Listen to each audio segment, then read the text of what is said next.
merupakan dunia yang hancur diakibatkan oleh kutukan dari seorang penyihir dan hanya menyisakan anak-anak di bawah usia 12 tahun yang mencoba bertahan hidup di dunia tanpa orang dewasa. Adalah inti cerita dari manga kelam yang berjudul Chill Death.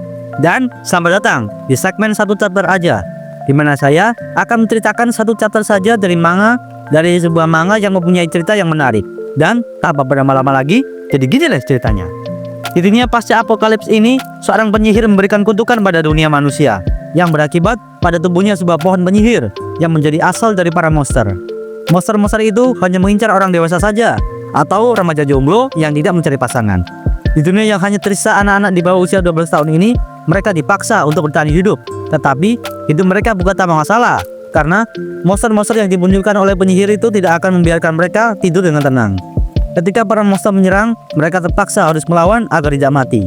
Dan tentu saja, senjata biasa tidak akan mempan melawan mereka. Dan di sini, MC kita adalah seorang gadis kecil yang bernama Momo, yang memiliki tujuan untuk mengalahkan penyihir dan membebaskan dunia dari kutukannya. Tetapi karena tindakannya yang gegabah itu, seringkali ada teman-temannya yang mati karenanya.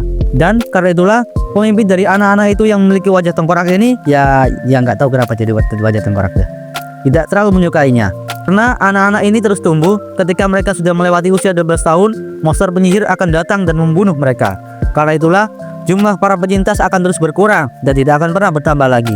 Momo yang sudah muak karena kehilangan banyak teman-temannya mulai merasa putus asa dan merasa mustahil bagi dirinya untuk mengalahkan seorang penyihir, karena ia akan melewati usia 12 tahun sebelum itu. Sebelum mengakhiri hidupnya sendiri, pemimpin dari para anak-anak yang tersisa itu mulai mengatakan sebuah kebenaran tentang dirinya, bahwa sebenarnya Momo itu dikutuk oleh penyihir untuk tidak pernah menua dan akan tetap di usia 12 tahunnya, sehingga membuat dirinya memiliki kesempatan untuk mengalahkan penyihir. Setelah mengatakan itu, monster penyihir pun datang dan menghabisi sisa para penyintas dan hanya menyisakan Momo sendirian. Karena sudah tidak ada pilihan lain lagi, Momo pun memutuskan untuk pergi sendirian melawan sang penyihir. Dan inilah kisah menyedihkan dari perjuangan seorang anak kecil untuk melawan takdir dunia tidak bisa diubah.